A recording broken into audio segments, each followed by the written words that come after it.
Mina olen Terje. Kokku olen Telias olnud, tegelikult olengi konkreetselt selle valdkonna peal olnud, tehnilise valdkonna peal olnud sellest ajast, kui ma tulin. Ehk siis nüüd juba 4 aastat, aga see on läinud nagu aina spetsiifilisemaks, kes alguses olin esmatasandis, teenindasin tehnilist erakliente ja siis läksin suurklienti ka tehnilisse osakonda, kus ma olin 1 aasta ja siis sealt edasi pooleks aastaks ka suurkliendi osakonda kui IT-spetsiifiliseks. Ja nüüd siis ma läksin tagasi personaalhalduriks, personaalspetsialistiks siis, kus ma teenindan siis konkreetseid suurkliente, kes soovivad personaalset teenindust, ehk siis tasemest 1-2. Et alguses ma nagu edastasin need, ütleme, kui ma olin tavalises helpdeskis, edastasin need tehnilised mured teise tasandisse, siis ma olen ka nüüd ise enda kliendi teine tasand ka. Mina olen Merlin, olen suurkliendi osakonnas teenuste haldur. Selles ametis olen olnud konkreetselt 6 aega. Enne seda üle aasta natuke ka samas osakonnas, aga tegelesin pigem müügiassistendi tööga ehk et tagataustal klientidega. Ja enne seda 10 aastat erakliendi osakonnas. Ja samamoodi suhtlesin klientidega kirja teel, telefoni teel. Ja nii on juba kokku 10+ aastat. Minu nimi on Julia ja mina töötan Telias arendusjuhina. Telias töötan peaaegu 8 aastat. Kunagi alustasin esinduse müügikonsultandi ametikohalt, siis liikusin kliendisuhete osakonda ja sealt edasi läksin veebitiimi, kus ma olen nüüd 1,5 aastat olnud.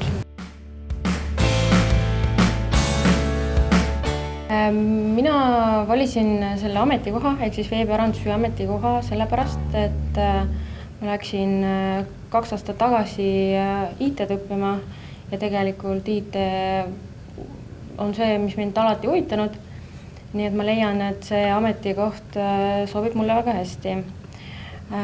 Mis veebiarendusjuht endast kujutab, on see, et see on inimene, kes tegeleb just veebiprojektidega, ehk siis kõik see visuaalne pool, mida klient näeb meie veebis, on tegelikult minu meeskonna tehtud töö.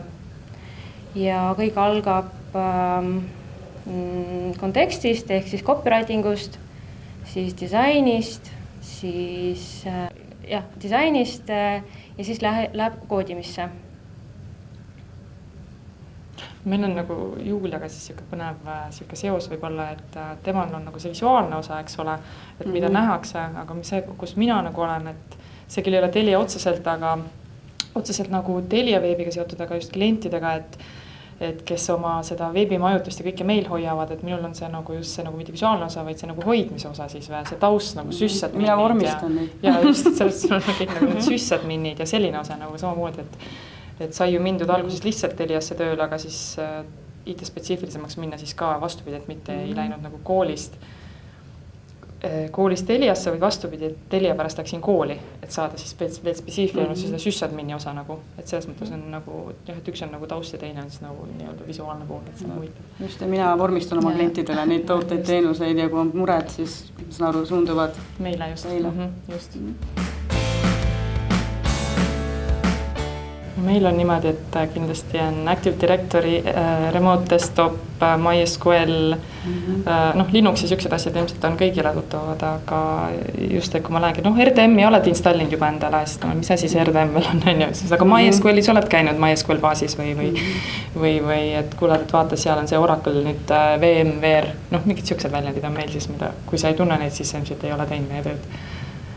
Meil on ka erinevad programmid, Billing näiteks ja mida võib-olla igaüks ei tea, ei kasuta, mina kasutan igapäevaselt näiteks Dealgate.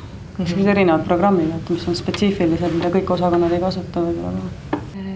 Meie valdkonnas võiks teada, mis on agiilne tarkvara arenduse metoodika, mis on kasutajakogemus, ehk siis UX, UI, kasutajatestid, mis on Jira. See on meie põhiline Jira see mina ise koostan. Ja, kus me siis teeme oma tööd, paneme tiketid üles ja lahendame ülesandeid.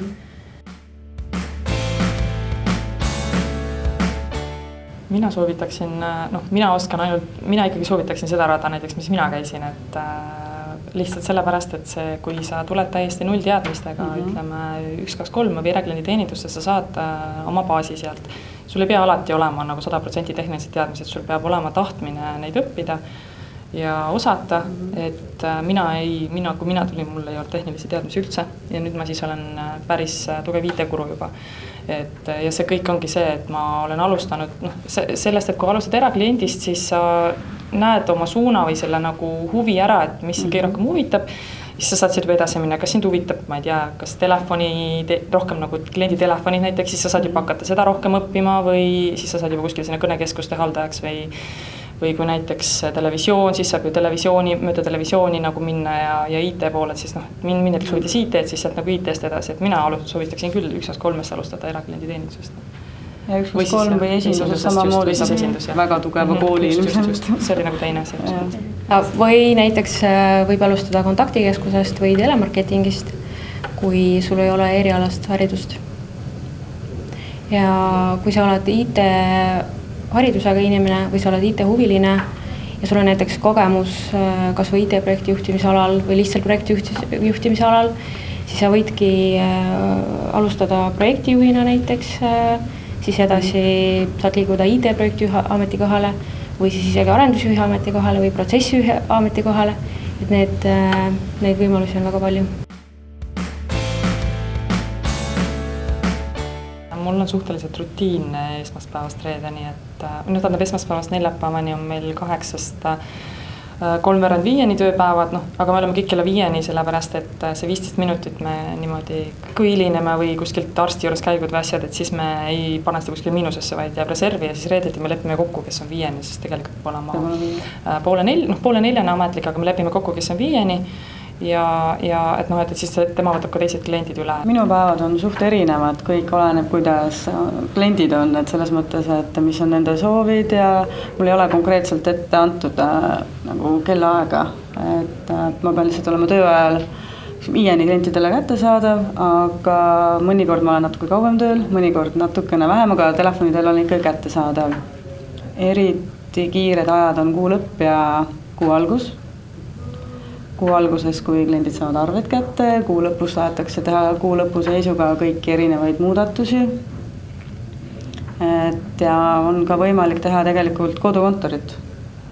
Et see on hea võimalus, et nüüd uue ametikoha peal ühe korra olen kodus töötanud, et tegelikult mulle meeldib kontoris rohkem, on rohkem siuke tööõhkkond, aga samas vahel on vajalik, siis saab ka kodus teha tööd. Et päevad lähevad väga kiirelt. Minu töögraafik on esmaspäevast reedeni. Tavaliselt alustan oma tööpäeva kell 8 ja lõpetan umbes 4:30. Võin alustada ka varem või hiljem, vastavalt sellele lõpetan ka oma tööpäeva. Mõnikord teen kodukontori vastavalt vajadusele, aga tegelikult eelistan ka kontori. Ma kuidagi kontori saan paremini keskenduda. Ja siuke tavaline tööpäev või tähendab, kõik päevad on väga erinevad, aga tööpäev algab sellest, et ma vaatan oma meili ja siis meie sisemist suhtluskanalit, et kas seal on mõned uued teemad, millele peab kiiresti reageerima. Esmaspäev on eriti kiire päev, kuna võib juhtuda, et nädalavahetusel on midagi katki läinud veebis ja peab kiiresti parandama, kliendid kannatavad ja kõik on stressis. Ja, kirjutavad ja nii kliendid kui ka meie enda töötajad. Iga päev on 1-4 koosolekut on väga palju, ühed koosolekud on sellised, kus ma kohtun siis äritellijatega selleks, et aru saada, mis on näiteks loodava projekti ärilised nõuded ja teised koosolekud on nii-öelda planeerimise koosolekud, kus me koos arenduste tiimiga vaatame siis uue teemad üle ja koostame realiseerimise plaani.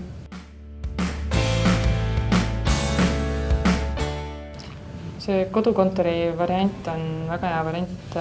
Mulle meeldib ka muidu rohkem kontoris käia, kuna olen nagu rohkem suhtleja ja siuke kontori õhkkonda, aga näiteks kui oligi just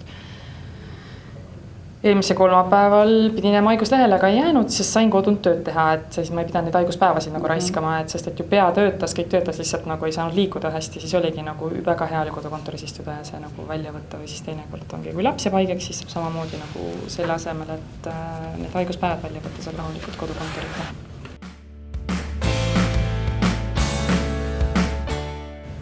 No aus vastus, et minu ametipositsiooni puhul oleks oluline eesti, vene ja inglise keel, aga me saame ka omavahel aidatud selles mõttes, et ei ole kõik meil vene keele oskajad ja keegi ei heida ka seda ette, et me lihtsalt aitame üksteist siis, kes ei oska inglise keelt, aitab inglise keelega, aitab vene keelega.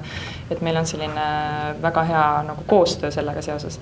Ja taust samuti või vanus nagu ei loe, et peab olema lihtsalt tahe ja huvi teha seda tööd ja õppida juurde neid asju.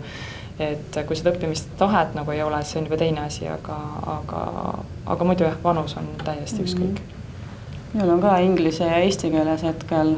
Erakliendis mul oli ka vene keel, mille ma töö käigus ära õppisin tegelikult. See, mis mul vaja õppida oli, sain kenasti hakkama. Ja vanuse koha pealt ma arvan ka, et mingi baas võiks natuke all olla mõned aastad võib-olla ennem kui seda sama tööd hakata tegema. Ja kindlasti peab olema tahe klientidega suhelda, uuendustega tuleks ka kaasa minna, et palju muutub ajas, kiiresti muutub. Mina usun, et vanusepiirangut ei ole, kõik sõltub sellest, kas sul on soovi areneda ja õppida. Õppima peab palju, vähemalt sellel ametikohal, kus mina olen. Mis puudutab keelt, siis põhiliselt on eesti ja inglise keel, kuna Telia juhatuses on erinevaid inimesi ja näiteks projektide kaitsmisel sa pead rääkima inglise keelt.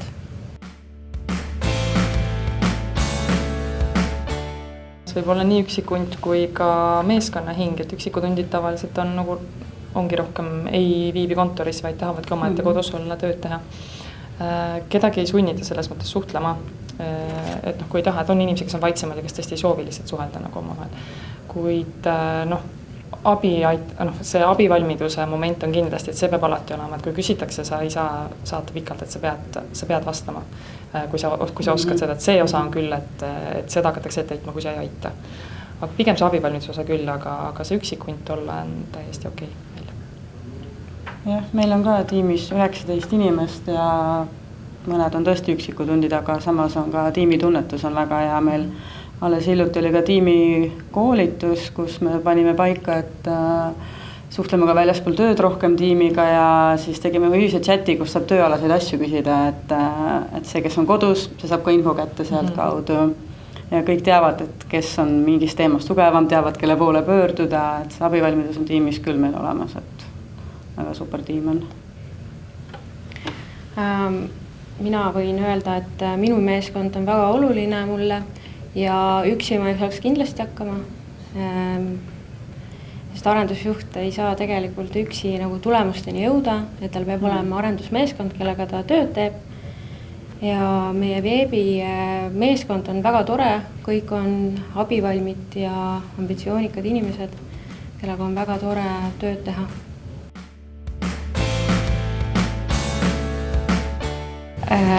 Telias on väga palju võimalusi selles mõttes, et Telia pakub hästi palju koolitusi enda töötajatele. Need koolitused on väga erinevad, ühed koolitused on sellised, mis on seotud otseselt sinu ametikohaga ja teised koolitused on sellised, mis aitavad sul areneda. Mina ei ole otseselt mingites programmides osalenud, kuid olen saanud väga palju toetavaid koolitusi just seoses oma ametikohaga. Et sellepärast ka mainisin enne, et see kogemus ei olegi nii oluline, kui et sul on see tahe õppida ja tahe teha neid asju, et seda Telia toetab väga palju just koolitustega, et seda sinu neid soove ja sa võid ka küsida alati, et sa ei oska seda, et tahaks sellel alal koolitust või sellel alal, siis kindlasti juht leiab sulle grupi või isegi kui see ei ole sellega seotud, mis saab ka vene keelt õppimine, kui tahad. Just, ka vene keele õppimine on meil ka eraldi olemas ja kursused. Jah, mina käin praegu inglise keele kursusel. See on ka väga hea võimalus.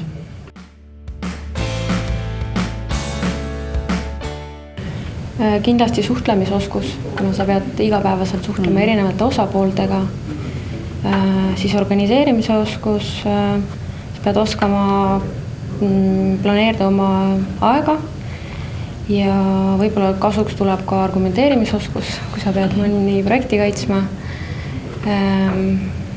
Üleüldse arendusjuht võiks olla initsiatiivikas ja selline konkreetne inimene, kes ei karda muutusi ega probleeme. Kasuks tuleb ka stressitaluvus, kuna võib juhtuda ka selliseid momente, kui sul tekivad sellised pingelised olukorrad. Minu ameti puhul võib olla kindlasti ka multitasking võib olema väga sest et no ongi, et aitad ühte klienti, siis tuleb teine kõne vahele, siis hakkad juba teise klientiga tegelema, kui sul on meeles, et sul oli see esimene klient ka veel ja siis saab kolmandaks üks email sisse, mida sa pead võib-olla vastama ja siis sul peavad need 2 esimest klienti veel meeles olema, keda sa lubasid aidata. Ja siis tuleb kolleeg, kes võib-olla tahab omal natukene sellist just sinu oskust ja siis sul peavad olema need 3 klienti meeles pluss kolleeg, et kõik see multitaskimine kindlasti ja siis see ka, et see stressitaluvus oleks ja sa kõige juures viisakaks jääda ja ei ütle, et mul on nii palju tööd, et mida sa tahad must, et ikkagi et viisakaks ka jääda kõige juures. Jah, mul on ka see multitasking, tuleb kõnega, tuleb kirjaga, tuleb siis vahel küll ütlen klientidele, et saatke ka kiri, et siis on märk maas, et võib meelest ära minna see multitasking ja tahe klientidega ka suhelda. Et ja igal võimalikul moel neile abiks olla.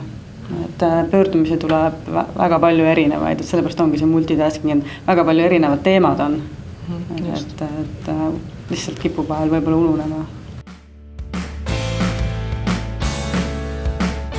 Mina soovitan ära karta riskida ja ära karta vigu teha, sest kõik on loomulik, kõik on inimesed ja tegelikult kõik on tehtav. Mina soovitan kindlasti jääda iseendaks, sellepärast, et Telia valib hoopis, nii kui mina olen aru saanud, ta valib hoopis teisele alusel inimesi tööle kui teised ettevõtted, et ta kuidagi isikuomaduste järgi või kuidagi,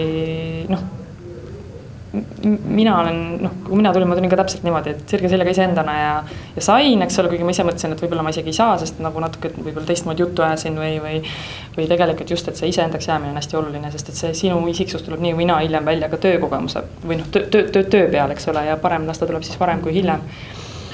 Ja võib-olla alustav inimene veel, et kui paari nädala pärast tundub, et kõik on väga-väga hirmus, siis tegelikult see ei ole nii, et iga üks meist on olnud uus ja see läheb üle. See kindlasti ka. Just. Et meil on ka viimasel ajal on uusi inimesi tiimi tulnud palju ja siis mulle meeldib see, et meie ülemus ise siis küsib ka meie arvamus selle koha pealt, ja ta vaatab ka hästi palju inimeste isikuomadusi ja arvestab sellega ja arvestab ka sellega, mis meie sellest arvame. Et ei tohi karta tõesti, et lihtsalt tulla.